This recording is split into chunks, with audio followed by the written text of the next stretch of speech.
De acuerdo con especialistas del IMSS, el síndrome de Tourette, o también conocido como enfermedad de las tics, llega a afectar al 2% de la población mundial. ¿Qué les parece si vamos a ver la siguiente información?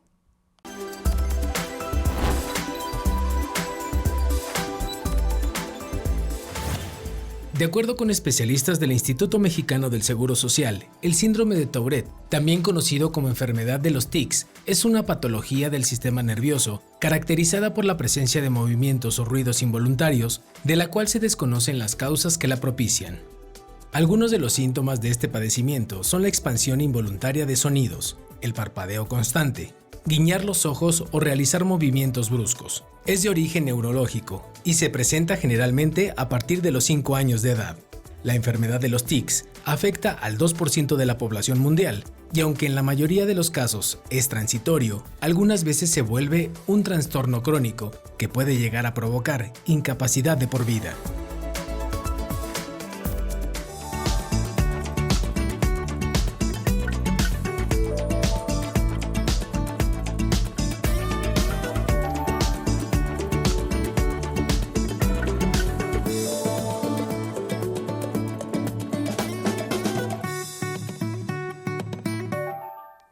Les doy la más cordial bienvenida a su programa Voces. Soy Erika Lozano y el día de hoy vamos a hablar del síndrome de Tourette.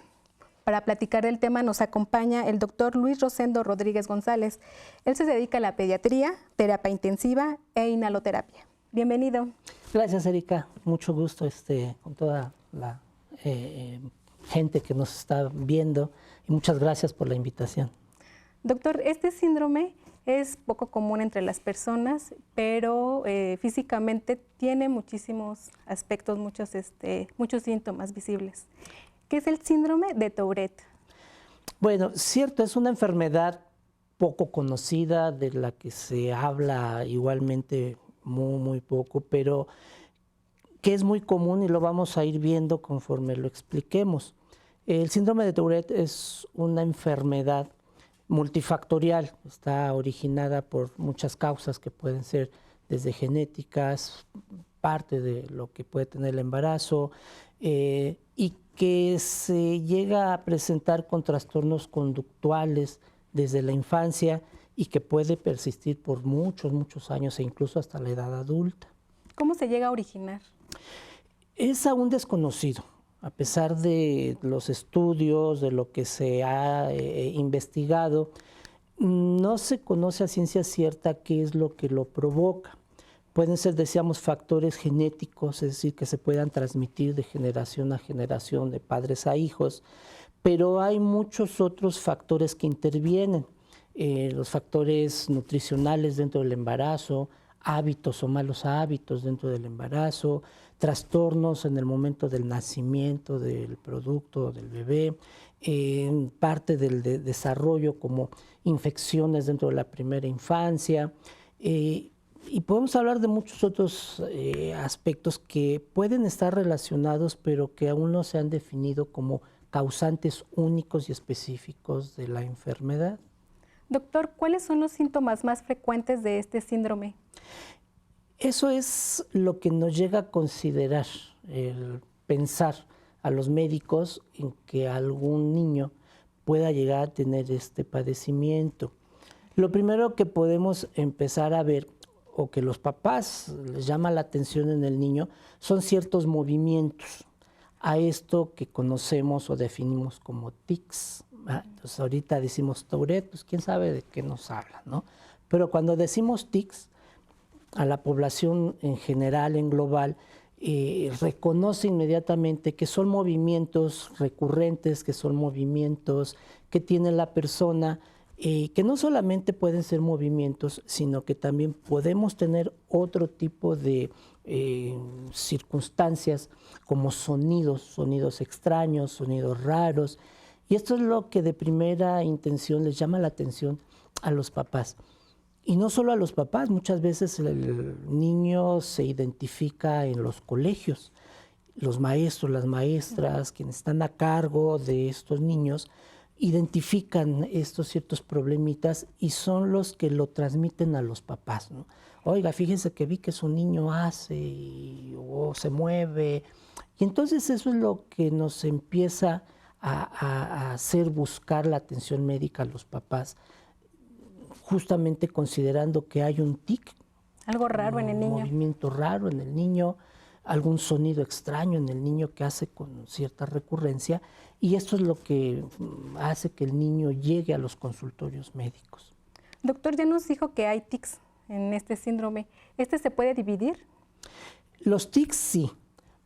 Podemos tener población en donde de repente, por alguna circunstancia, muchas veces decimos alguna incomodidad en la persona, que puede hacer algún movimiento repetido, algún sonido como el aclarar la voz constantemente, y que pueden estar asociados, decíamos, a esta malposición o incluso a eventos de estrés, ¿no?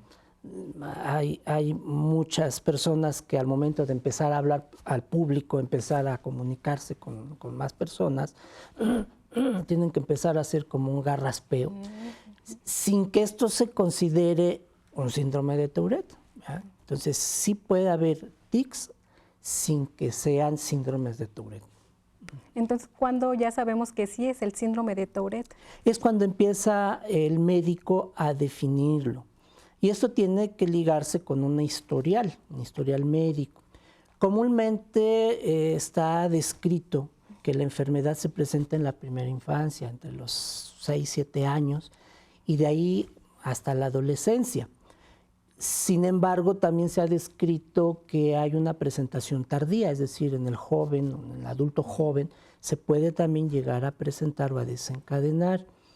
El síndrome se tiene que establecer en un periodo de tiempo, es decir, estos movimientos o estos sonidos tienen que tener por lo menos más de un año de presentación constante, recurrente.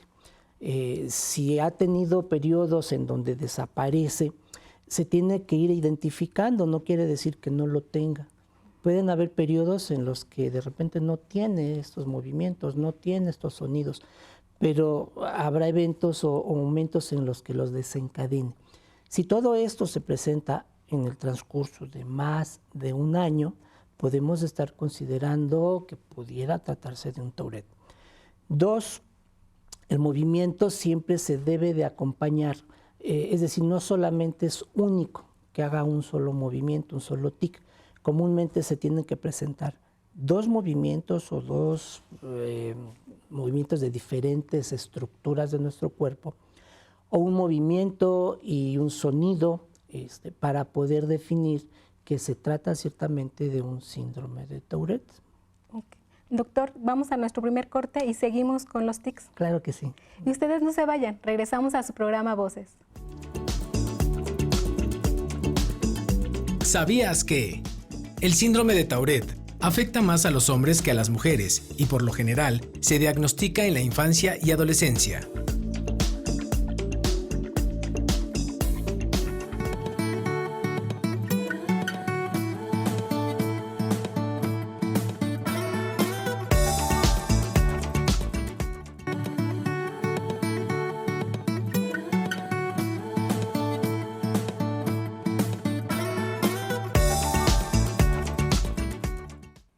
Regresamos a su programa Voces y les recordamos el número de oficina 777-243-6200, extensión 188, para que se comuniquen con nosotros. Y estamos platicando el día de hoy del síndrome de Tourette. Doctor, en el corte anterior hablábamos de que existen sonidos y movimientos. Nada más nos habló de los movimientos. ¿Los sonidos cuáles serían? Sí, para definir el Tourette, hablamos de movimientos como ciertos movimientos espasmódicos, ¿verdad? Y decíamos que de uno o de más estructuras, es decir, puede ser desde movimientos bruscos de la cabeza, como movimientos bruscos de los hombros, de alguna parte de nuestro cuerpo, y esto es lo que nos da ese famoso tic motor, movimientos. Pero tenemos también una expresión oral que no siempre es verbal. Decíamos, pueden ser sonidos guturales incluso, como el garraspeo, como el que suena y sopla. ¿Sonidos fuertes? Como que la nariz la trae tapada todo el tiempo. E incluso el gritar o decir palabras, que pueden ser palabras comunes o entrar incluso a lo que se llama coprolalia, es decir, palabras altisonantes, palabras que muchas veces no tienen algún significado en el momento, pero que la persona las puede llegar a gritar abiertamente como una necesidad de hacerlo. Doctor, en este punto se me hace importante aclarar si esto es voluntario o involuntario, porque a veces podemos ir caminando y encontrarnos con una persona y nos sentimos ofendidos al ver que nos están diciendo una grosería. ¿Nos puede explicar? Comúnmente es involuntario. Aunque la persona, y vamos a hablar seguramente en un momento más, llega a tener ciertos aspectos de conducta. La misma persona, cuando se da cuenta de que lo hace, trata de limitarlo. En algún momento pudiera hacerlo, pero llega un momento en el que la persona involuntariamente lo hace, sea el movimiento, o sea la palabra, o sea el guturismo, o sea el sonido. Es algo ya involuntario que la persona presenta, y eso es lo que definimos como parte del síndrome de Tourette.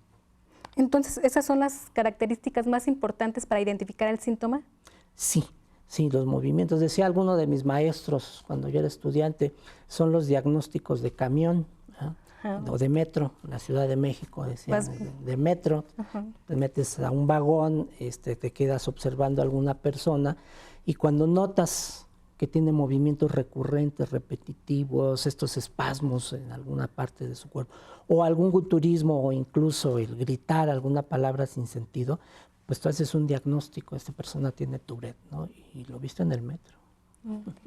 ¿Se puede llegar a confundir con algún otro trastorno? Sí, hay en medicina lo que llamamos diagnósticos diferenciales.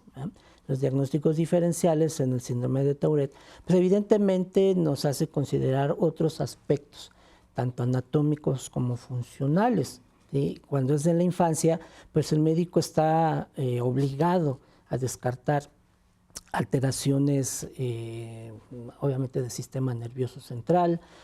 Por eso es importante hacer estudios, no solamente definir clínicamente lo que estamos viendo.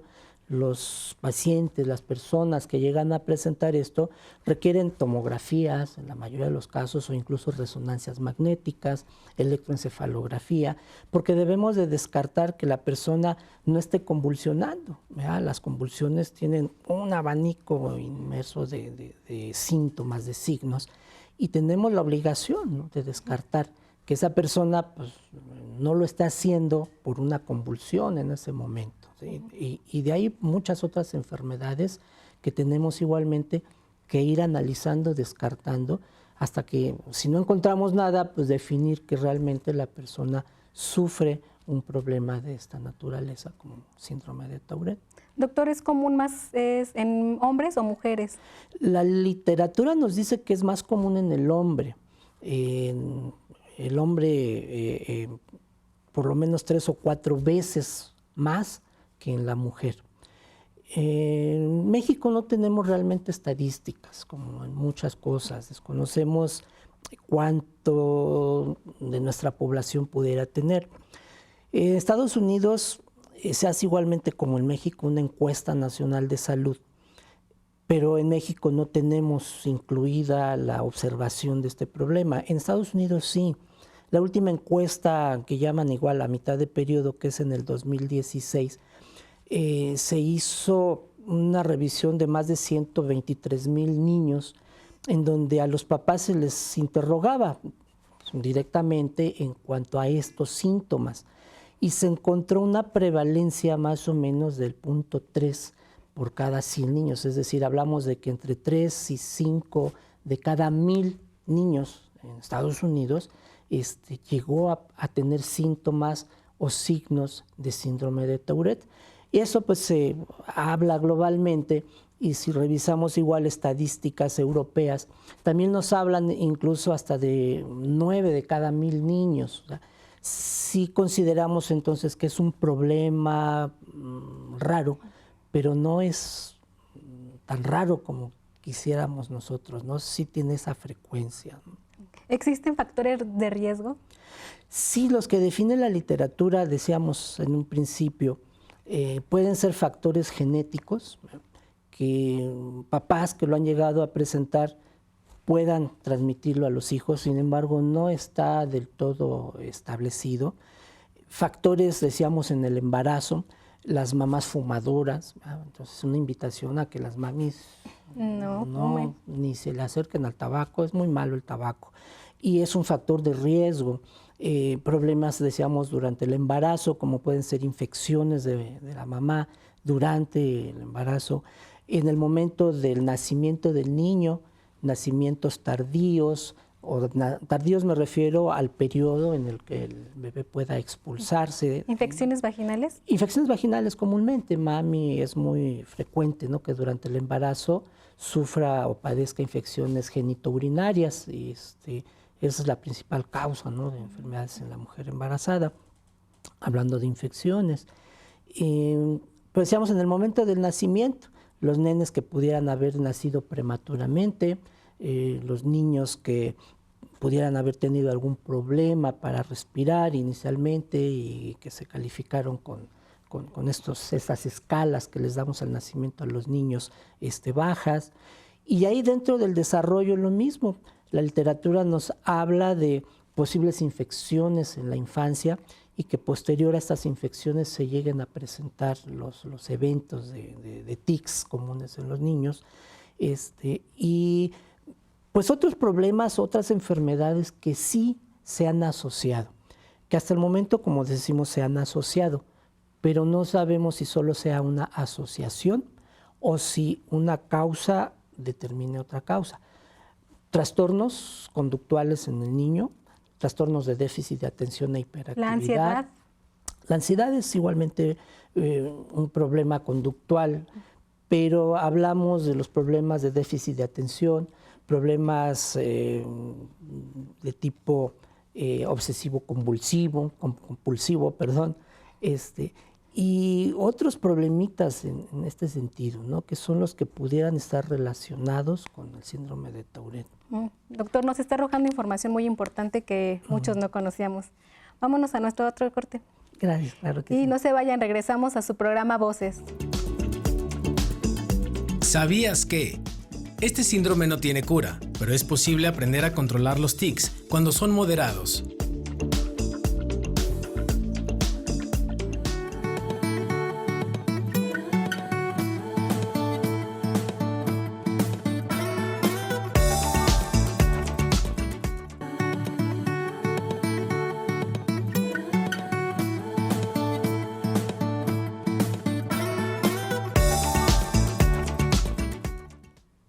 Regresamos a su programa Voces y les recordamos que nos pueden seguir a través de nuestras redes sociales. En Facebook nos encuentran como Instituto Morelense de Radio y Televisión o como Voces.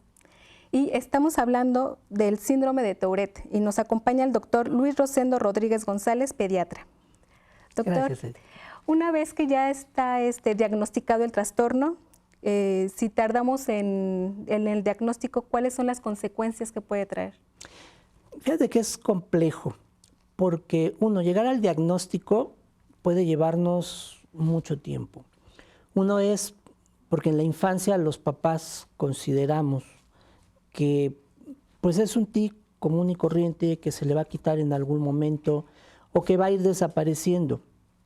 Y esto nos puede llevar en la línea del tiempo varios años en que los papás se deciden a darle un tratamiento o una vigilancia a este niño. Sí, porque el niño crece normal. Tenemos varios aspectos del Tourette. Tourette puede presentarse en un niño normal, ¿verdad?, que a lo mejor no tiene mayores limitaciones que ciertas limitaciones sociales cuando el niño se percata de que hay algún problemita de esto, pero que puede tener un desarrollo o neurodesarrollo completamente normal. Aquí hablamos de las concurrencias que decíamos hace un momento, los trastornos que se pueden acompañar, como el déficit de atención e hiperactividad, como los problemas conductuales, como el problema obsesivo-compulsivo, en donde nos pueden en algún momento agravar las molestias o los síntomas que tiene el niño y definitivamente disminuir todo su aspecto de conocimiento y de desarrollo. Ahí entonces hablamos de problemas, o más bien se clasifica la enfermedad como problemas leves, moderados y severos. Y los problemas de clasificarlos así es lo que nos puede determinar el desarrollo de una persona, de un niño en este caso. Si tenemos un niño, ¿verdad?, que presenta síntomas severos, los síntomas severos incluso nos pueden llegar a disminuir la calidad de vida en el niño, en la persona. Puede generar dolores, los movimientos, los espasmos que llega a presentar el niño, y esto definitivamente pues, puede hacer que incluso tengamos un aislamiento social, tanto del menor como de los mismos padres. Y no solamente eso, hablamos de bullying, ¿verdad? Los niños que en la escuela, los compañeritos ven que hay algún problemita de esto, pues seguramente llegamos a tener este tipo de eventos. Entonces, dependiendo de si la enfermedad tiene síntomas leves, moderados o severos, puede ser la limitación que tiene el niño en su desarrollo. Y de si hay o no hay trastornos asociados que pudieran igualmente afectar aún más el desarrollo tanto conductual como el desarrollo en todos los aspectos del niño. Doctor, estaba viendo un video de una chica que sufría este síndrome y golpeaba tan fuerte las paredes que les quedaban agujeros. ¿Ese qué es? ¿Ya sería crónico? Crónico nos habla de tiempo, ¿no? Crónico habla de que pues, ya tiene mucho más allá de un año, pero son padecimientos justamente crónicos. No son padecimientos que se puedan controlar fácilmente. Por eso decíamos, el tratamiento es de las enfermedades concurrentes, de lo que se asocia. Pero cuando tenemos este tipo de problemas en donde a lo mejor el tic es motor y tengo que golpear algo y lo hago con tanta fuerza, que el problema pues no son los hoyos en la pared, finalmente el problema es que esa persona se va a lesionar orgánicamente y vamos a tener lesiones a veces tan importantes como fracturas, ¿no? Si llega a ser movimientos muy intensos. ¿Tiene cura? Lamentablemente no. Tourette como tal, no. La cura o el enfoque del tratamiento comúnmente es conductual, ¿sí? Algún psicólogo, algún terapeuta, alguien que vaya ayudando a disminuir a lo mejor los eventos de estrés, de ansiedad. Pero lo importante, decíamos, es definir los eventos concurrentes, las enfermedades asociadas con Tourette, porque muchas veces el manejo de las otras enfermedades nos puede disminuir, evidentemente, la expresión de esos movimientos, de esos sonidos, y podemos a lo mejor reducir el problema, pero no hay un tratamiento que lo quite. Y por el contrario, el problema se puede ir agravando conforme la persona va envejeciendo. No es algo que se quite o que solo se presente en la infancia. La infancia inicia, en la edad adulta continúa y puede empeorar en la edad de la vejez. ¿Una persona con síndrome de Tourette puede tener una buena calidad de vida? En la mayoría de los casos sí, sí. Y pues evidentemente esto también implica el conocimiento de los papás, el apoyo de la familia y el tratamiento que se pueda ofertar a través de todo el aspecto médico. Doctor, ¿cómo podemos ayudar a un niño que está sufriendo por este síndrome? Es bien importante esto, Eric. Uno es, si nosotros determinamos que nuestros niños, ya sean papás o los profesores en las escuelas, que ahorita es difícil porque no hay escuelas. Todavía un poquito más complicado. Todavía. Pero si los papás notan que el niño, y decíamos la edad promedio es 7, 8 años de inicio de este problema, si nosotros observamos a nuestros hijos en esos periodos y detectamos tempranamente que hay alguna molestia de estas que platicamos, no esperarnos 2, 3 años a ver si tenía algo el niño, sino tratar de hacerlo en el tiempo más compacto, ¿no? En el menor tiempo posible. Y esto entonces pudiera, si nosotros desde los primeros momentos o inicios del problema damos un manejo conductual, se buscan causas asociadas a Tourette, seguramente la calidad de vida del niño va a ser mucho mejor. Doctor, ¿tiene algún teléfono para comunicarnos con usted? Si alguien que nos está viendo tiene dudas y se quiere contactar. Con gusto, Erika, mi número telefónico particular es el 777-376-0450. Con mucho gusto estamos para atenderlos. Es mi número celular, está abierto las 24 horas del día para cualquier duda, pregunta. Doctor, es muy extenso este tema y desafortunadamente se nos terminó el tiempo. Le agradecemos muchísimo por haber asistido el día de hoy. Al contrario, Erika, gracias, muy amable y muchas gracias a todos por estar con nosotros. Y muchísimas gracias a todos ustedes. Soy Erika Lozano y nos vemos en otro programa de Voces.